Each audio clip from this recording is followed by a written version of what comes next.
Hi everyone, my name is Laura Holly and this is Pedagogo Reviews, reviewing albums and EPs from popular, old school, lesser known and independent artists. So, November is over and I now feel so fresh and so clean. I now know what it feels like when a man shaves off his beard. Righto! Today I'm chatting about DNA. No, not the scientific molecule type. I'm talking about the debut album from Little Mix, which was released on the 19th of November through Psycho, spelt with an S. Little Mix are Jessie, Perry, Jade and Leigh-Anne, a girl group created by the evil genius that is Simon Cowell and his minions of X Factor 2011. It's quite an underdog story for Little Mix, as they didn't really have much credibility until about halfway through the live shows, and during the competition they faced quite a lot of mickey taking from the public, but they went on to win X Factor, and that's good, not only because they won, but because they were the first group to win X Factor UK. After covering Damien Rice's Cannonball and cannonballing their way to the UK Christmas #1 spot, Chortle, it was only right for Little Mix to take everything they've been through on the X Factor and use it to produce a strong and positive second single 6 months down the line. And that's what they did in the form of Wings. Wings is attention grabbing from the off, with loud trumpets and sassy girl power saying, "I don't give a front door what you think. I'll do me and you do you. Yeah, go girls!" This song makes me feel slightly empowered, but mostly just very happy. And as the girls say on a track-by-track feature on YouTube, Wings represents them as a group.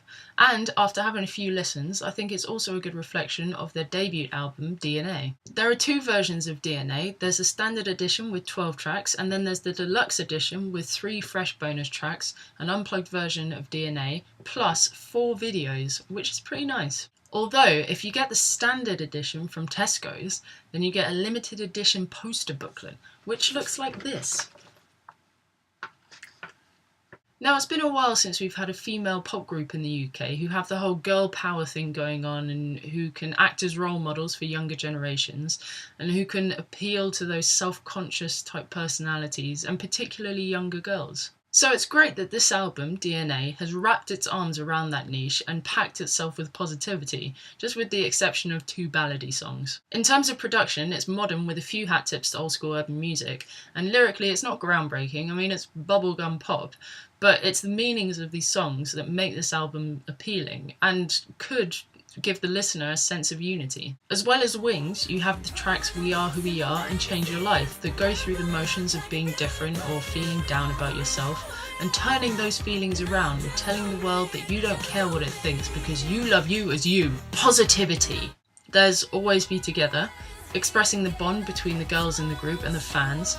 It's a cute little number that would go well at the end of a concert when confetti's coming down from the ceiling and everyone in the crowd's holding hands and hugging and just sharing love. Positivity. And then there's the fun songs, Stereo Soldier, Madhouse and How You Doing. There's nothing really special about these songs, they're just enjoyable and fun to nod your head or dance shamelessly along to. Positivity.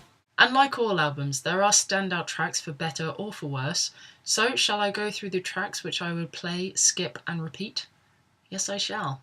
I would play How You Doing because it's a cheesy guilty pleasure. There's something very late 90s, early noughties about it. Maybe it's the broken glass sound effect or vinyl scratch in the chorus. Maybe it's the turned up bass line under a kind of terrible use of words. Maybe it's just the beat, but damn it, it's fun and catchy. I would skip Turn Your Face because it's just a filler track, very predictable ballad, and I would repeat Love Drunk, which is one of the bonus tracks on the deluxe edition of DNA.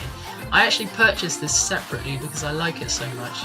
It's upbeat, it uses a sample of Benny Benassi's Satisfaction, and it's just so much fun. It makes me want to dance on a table like Matilda when she's like pew pew pew, making stuff move.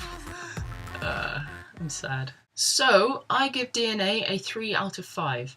It's a pop album, what can I say? There are some really great tracks on there, but there are also some blur tracks on there. But I really like that it's so positive, and also I think it's one of the more promising debut X Factor finalist albums in recent years. I mean, God help us for next year. But this is just my opinion. If you have heard the album, then let me know what you think of it in the comments below. Thanks for watching, folks. To watch any other reviews, go to the Pedagogo music channel, or to keep up to date with the latest Pedagogo reviews, just subscribe. On Friday, I will be reviewing the Long Live Koko EP from an indie rock band called Pacific Air. So have a wonderful wintry week, and I will see you then. If I go,